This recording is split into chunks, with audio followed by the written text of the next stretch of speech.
Look, it's impossible not to have heard about the crisis in Sudan's Darfur region. It's a humanitarian disaster. Well, some say it's simply genocide. A genocide that's killed an estimated 400,000 people and displaced around 2.5 million, more than half the population of our country. But what happens when the fighting spreads to the very camps where the refugees seek shelter? Well, when it gets too dangerous, aid workers eventually have to put their own safety first and pull out. And that means leaving behind the refugees have devoted their lives to helping. And that's exactly what happened to Maureen Duffy from Levin.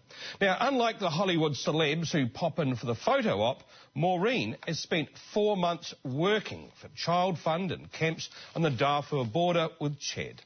And she'll be still there until fighting between armed rebels and government forces just got too close. So Maureen returned to New Zealand yesterday, vowing to go back as soon as it was safe. Today, she spoke to Damien Christie.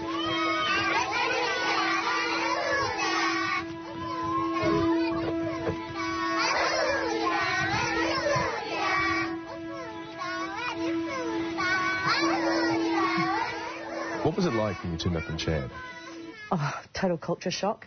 Yeah, how to explain? It's a very difficult country to explain. It's one of the poorest countries in the world, and everyone basically is just trying to live. The refugee camps, they're a vast array of mud buildings, basically. The average in our refugee camps, in our full camps, is around 15 to 16,000. I think in one of them in Tulum, I think is 21,000. But they're almost to the point of being to the maximum amount of people we can have in the camps. Most of the houses, well, I don't know how to term it, it's a mud hut. So they make their bricks out of mud and mortar, and they dry them in the sun. The refugees, when they arrive initially into the camps, to be honest, they're pretty happy to be there. They've just escaped, the horrifics of a war, really, of a genocide. And they all have stories to tell. Just the other week, actually, I was in one of the camps when refugees did arrive, and we did get to talk to them a little bit. And we heard some of their stories. And at the same time, we actually had a helicopter in the distance, and these children were so scared of this helicopter. And they were saying to me, helo bad. And I was trying to explain to them that, it's a UN helicopter, it's okay. But they refer to that, or they think about that, of what they've just been through. In the villages in Sudan, that the helos come in and they rocket or they bomb the villages. And in fact, they don't need to tell us stories. We get the children to draw, to make drawings, and they always do drawings and very explicit drawings of helos dropping rockets or people killing other people, rapes. They see their mother being raped. Those children that have been in the camps for a little while, their drawings are starting to change now. The drawings are actually of aid workers, of our radios, of our vehicles.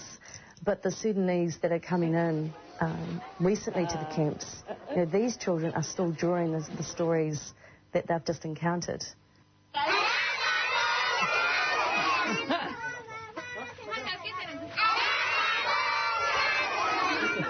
There was one in particular that was a 7-year-old boy. He looked all of 5, and he couldn't walk. He certainly couldn't talk. He was very small for his age. It really is, it's gut-wrenching for me to even talk about it, actually, but I left money with some people to buy him some extra milk and things because they don't get fresh milk. But that was really difficult to leave him and other children like that, where we know that we're needed to be there to help them. They're so beautiful, these children, and they're just normal children. They just want to play.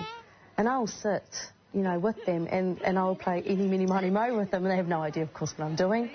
But they don't care. They're getting attention from someone.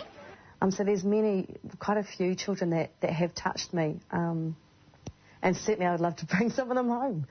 Tell me about the events that led up to you leaving Chad. It seemed that the security or the insecure situation was escalating. I myself was in a village called Gadada at one time, and I was there for a week, and obviously every night I would go over to one of the compounds and have a few beers with everyone.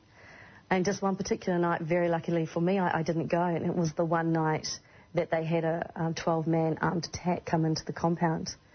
They have about 12 expats in this compound, and they're medical personnel. And these guys were face down in the dirt with the rain coming down, you know, with pistols to their head.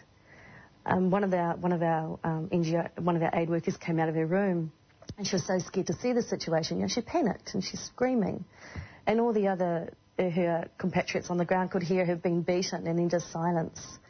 But when you read the whole situation around Chad, you get the stories, and it did seem that the situation was escalating.